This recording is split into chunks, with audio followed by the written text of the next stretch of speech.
Olá a todos, graça e paz. Hoje nós iremos meditar no Apocalipse 11 até o versículo 14. No versículo 15 em diante, o pastor Felipe já falou das 7 trombetas, ele destacou a última trombeta. Hoje eu vou falar a respeito do santuário, das duas testemunhas, porém não vou entrar em pormenores, porque esse assunto vai levar para outros temas, e isso daí vai ser temas mais extensos. Nós só vamos passar uma vez aqui, trazendo aqui uma ideia mais ou menos para os irmãos meditarem e refletir. Depois, novamente, nós vamos voltar no livro de Apocalipse diversas vezes. Esse curso aqui, ele vai sempre estar falando do Apocalipse. Então, fique tranquilo se você não conseguiu entender ou se porventura você não concordou. Então, é para você meditar e nos ajudar também nas reflexões, porque, como eu disse, o livro de Apocalipse a gente não fechou tudo ainda, então tem muitas coisas que nós vamos deixar em aberto. Então, por isso que eu quero que você analise, medite nesses textos e vamos para o vídeo.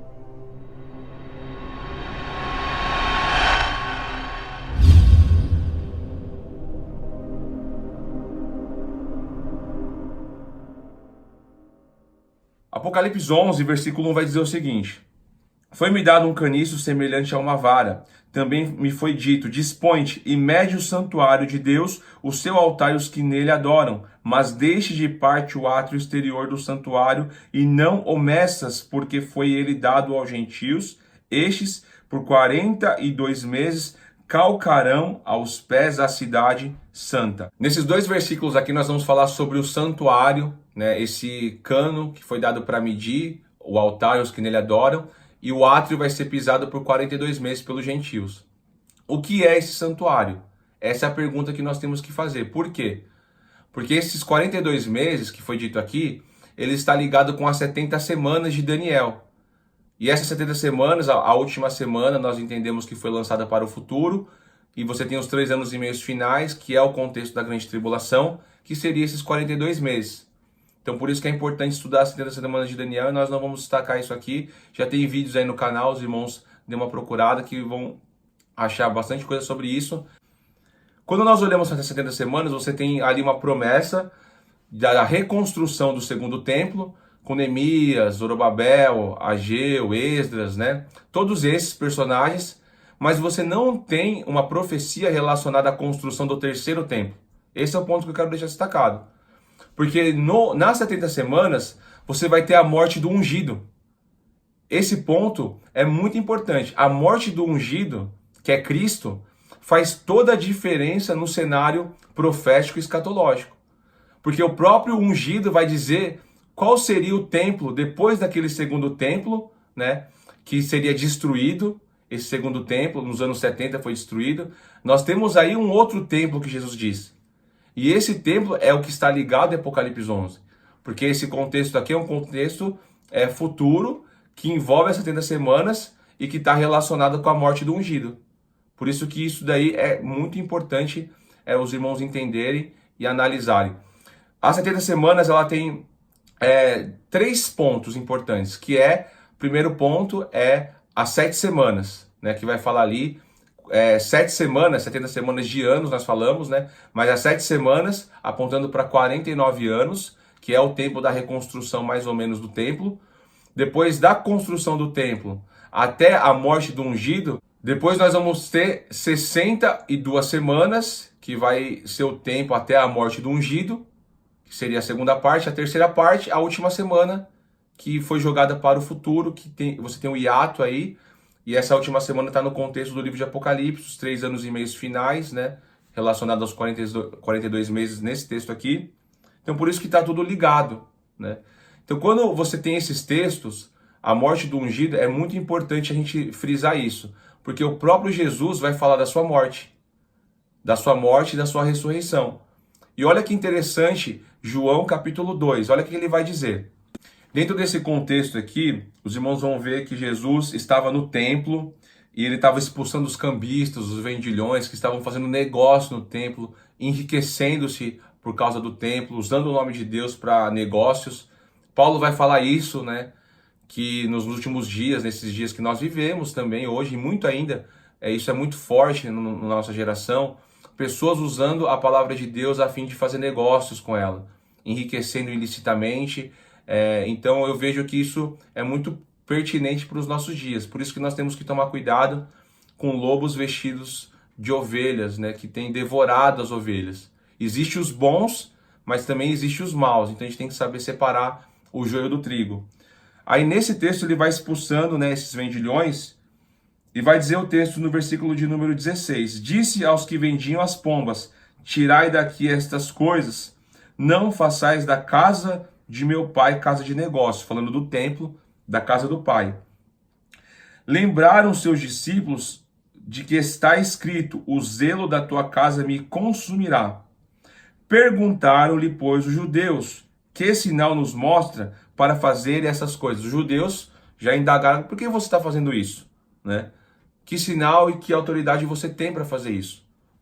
Jesus lhe respondeu: Destruí este santuário e em 3 dias o reconstruirei. Replicaram os judeus: Em 46 anos foi edificado este santuário e tu em 3 dias o levantarás? Ele, porém, se referia ao santuário do seu corpo. Quando, pois, Jesus ressuscitou dentre os mortos, lembraram-se os seus discípulos de que ele dissera isto e creram nas Escrituras e na palavra de Jesus. Olha que coisa incrível, irmãos. Jesus aqui, ele está fazendo uma conexão direta com o templo e o seu corpo. E lembra das 70 semanas da morte do ungido? Ele está falando da sua morte, mas ele também está falando da sua ressurreição, que ele vai levantar esse santuário que é o corpo de Cristo. Corpo de Cristo é formado por judeus e gentios, que é a igreja.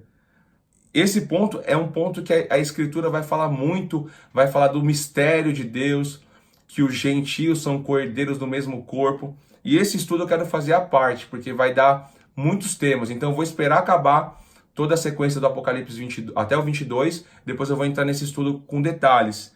Então quando você olha para esse texto, você vê claramente aqui uma referência do corpo de Cristo. Eles falaram assim: 46 anos foi construído esse templo com Neemias, Zorobabel, etc, etc. Então, como você vai dizer que vai destruir e vai reconstruir em 3 dias, né? 46 anos, quando você olha para aquelas 7 semanas, dá 49 anos. Existe uma diferença que dá para a gente chegar próximo aí. Por que tem essa diferença de 3 anos?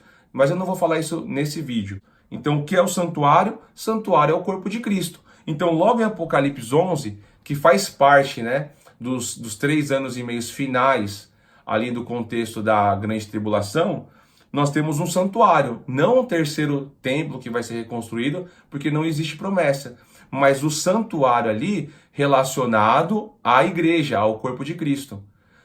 É interessante que João recebeu uma cana, né, uma vara para medir os santuários que nele adoram. A mesma coisa que acontece lá em Ezequiel 40. Ezequiel 40, você vai ter ali do capítulo 40 até o capítulo de número 47, falando do templo, das águas que fluem desse templo. Jesus não disse que rios de água viva fluirão do seu ventre se você crê em Jesus Cristo? Então, quando você crê em Jesus Cristo, você entrega a sua vida para Cristo, você faz uma aliança com Jesus, você faz parte do corpo de Cristo, você é um com Cristo. Então, rios de água viva fluem de você. Então, isso ali em Ezequiel está muito claro. Então, por isso que quando nós olhamos para Ezequiel, não temos como desconectar aqui de Apocalipse 11. Olha que interessante que vai falar no versículo 3 do capítulo 40. E ele me levou para lá, e eis um homem cuja aparência era como a do bronze, estava de pé na porta e tinha na mão um cordel de linho e uma cana de medir.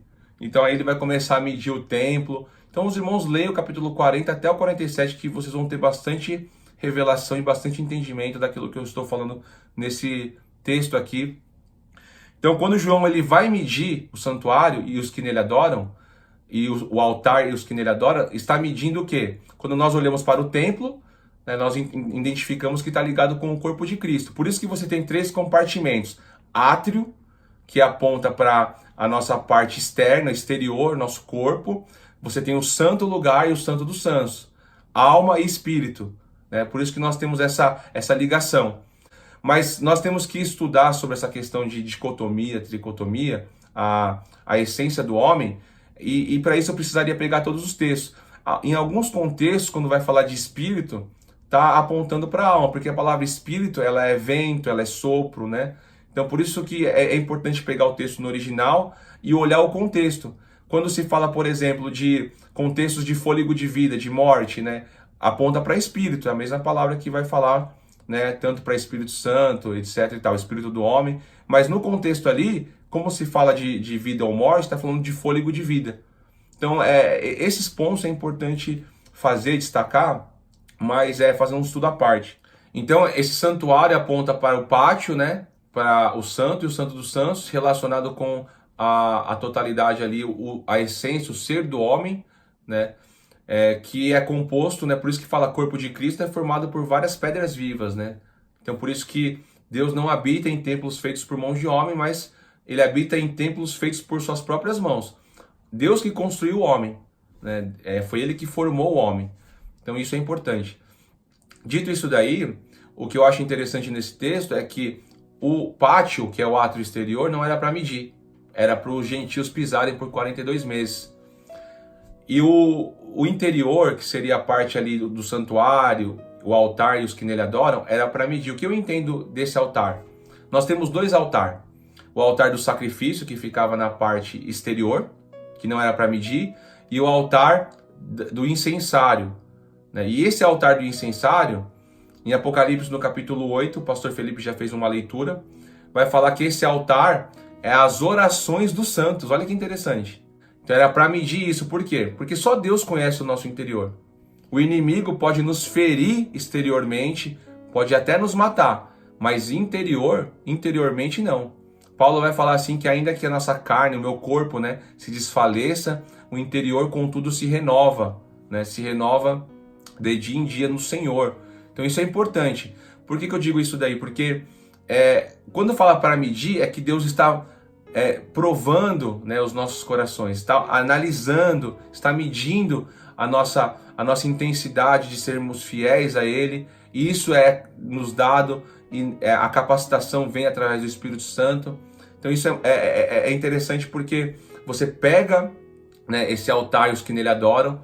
Então, por mais que a nossa parte exterior se corrompa, o interior ainda é renovado no Senhor. Por isso que você vê pessoas que padeceram, morreram pela causa de Cristo, que eles morreram não negando a Cristo e ainda perdoando os seus algozes, como no caso de Estevão, que ele vai dizer: Pai, perdoa, a mesma coisa que Jesus fez, perdoa porque eles não sabem o que fazem. A diferença é que quando Jesus foi crucificado, ele não estava amparado por Deus, ele estava desamparado. Por isso que ele exclama: Deus meu, por que me desamparaste? Porque todos os pecados estavam em Jesus Cristo, estava em Cristo.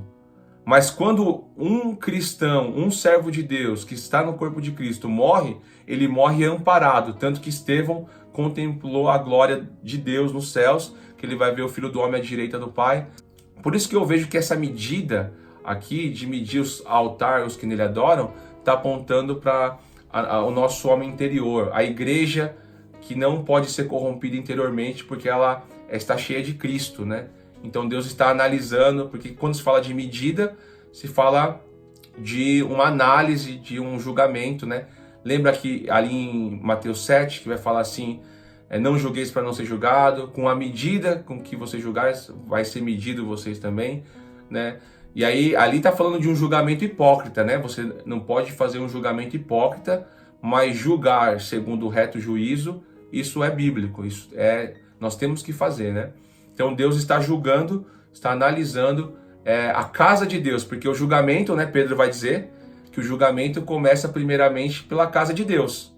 Então Deus está analisando os corações. Então eu vejo nesse sentido a relação de medir o altar e os que nele adoram. Agora, o outro lado é a parte exterior. Por que não é para medir a parte exterior? Porque a parte exterior foi dada aos gentios, às nações, para pisar por 42 meses. Lembra que eu disse que esses 42 meses está ligado com as 70 semanas? Por quê? Porque esses 42 meses é os 3 anos e meio finais da última semana, que é a grande tribulação. O que seria as nações pisarem, né, no átrio exterior? Será que nós vamos ver, por exemplo, nações pisando no templo, ali, ficar pisando no pátio? Eu entendo que esse pisar é perseguição por 42 meses. E isso está ligado lá em Apocalipse 13, né, como a gente já vai entrar nesse capítulo, mas eu quero ler rapidinho. Olha o que vai dizer. Versículo de número 5 diz o seguinte: foi-lhe dada uma boca que proferia arrogância e blasfêmia e autoridade para agir 42 meses.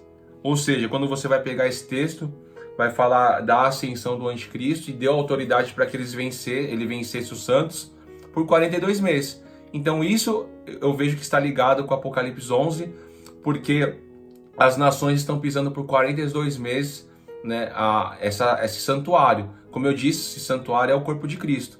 Então, fazendo o quê? Nos perseguindo. Eles podem nos ferir, nos matar, mas eles não podem nos corromper interiormente, porque se nós estamos em Cristo, e é por isso que Deus está medindo, né, o altar e os que nele adoram, e quem é aprovado, por mais que ele é pisado, ele vai permanecer até o fim.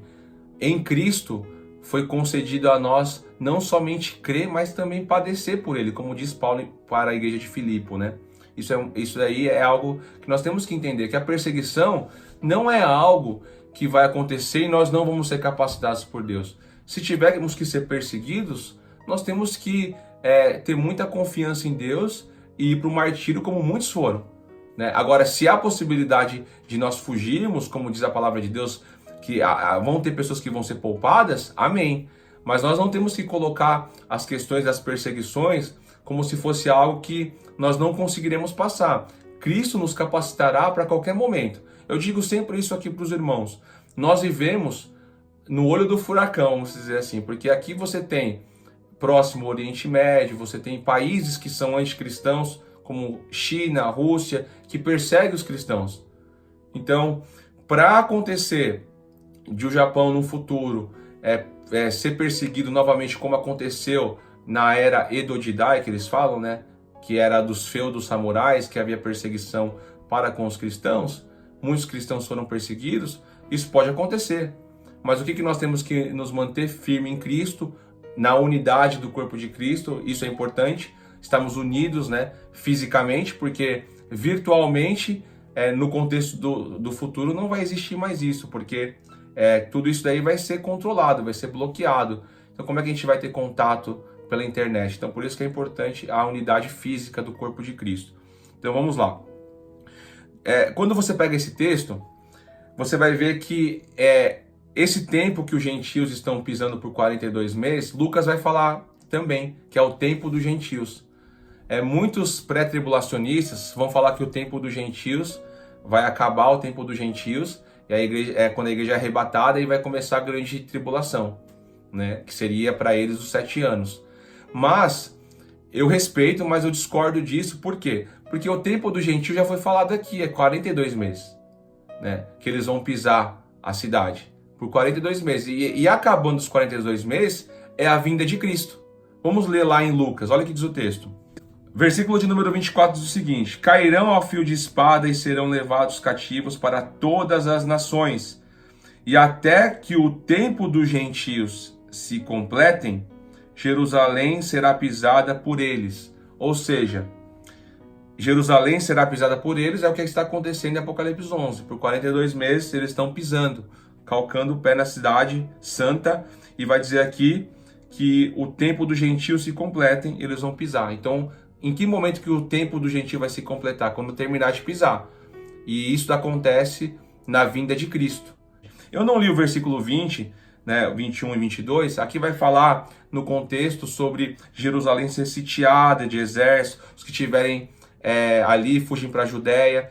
Um ponto que muitos falam aqui, tá vendo? Aqui está falando de Jerusalém atual, essa cidade que nós temos, essa nação. De fato, eu concordo que o epicentro da grande tribulação vai ser ali, né? Vai ter muitos cristãos ali, nesse contexto. Por que eu digo isso? Já existe cristãos indo para Jerusalém, para a nação de Israel hoje. Imagine em um contexto, se porventura, né? Eu não digo que vai ser reconstruído, mas se caso acontecer de reconstruir o terceiro templo, muito mais as pessoas vão. Mas eu quero deixar claro que quando se fala dessa reconstrução desse terceiro templo, não é porque existe uma profecia, né? Mas tudo isso acontece para mostrar que eles estão apegados à carne ainda, às coisas da sombra, né? E vale a pena lembrar que no contexto da grande tribulação, o anticristo ele vai dominar Jerusalém, essa Jerusalém que nós vemos hoje, né? E muitos cristãos vão ser enganados pelo sionismo. Eu quero fazer um vídeo sobre o sionismo. O sionismo tem sionismo trabalhista, sionismo dispensacionalista, tem várias vertentes do sionismo.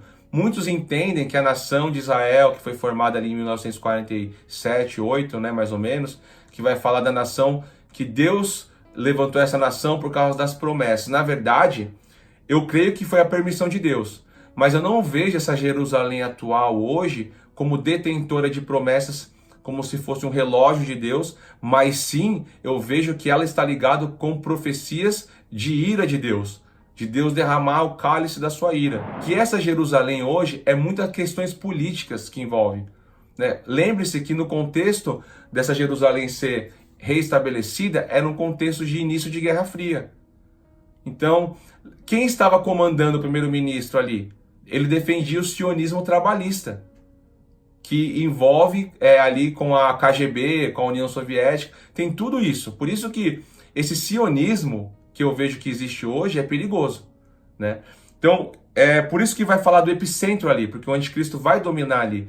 Mas quando se fala de uma Jerusalém que é medir, né, os que nele adoram o seu altar, está falando da revelação que o próprio Jesus trouxe, né? Jesus trouxe a revelação do santuário, que é o corpo de Cristo. Porque como é que a gente pode dizer que os que nele adoram no altar, ali em Apocalipse 11, essa Jerusalém terrena, está falando de verdadeiros adoradores? Os verdadeiros adoradores adoram o Pai em espírito e em verdade.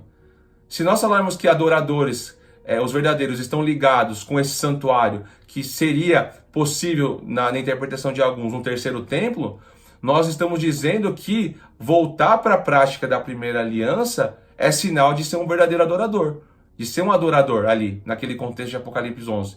Porque era para medir o altar e os que nele adoram. Então, lembre-se sempre disso. Por isso que os que nele adoram, eu vejo que está ligado com verdadeiros adoradores. Por isso que o tempo dos gentios são 42 meses que eles vão pisar ali, as nações vão pisar na Jerusalém, na santa cidade, que é, para mim, a esposa do Cordeiro, que vai apontar em Apocalipse 21. Apocalipse 21 vai falar também a respeito da santa cidade, a nova Jerusalém, adornada como uma esposa, ataviada para o seu marido, que é, quem é a esposa de Cristo? É a igreja, é o corpo de Cristo.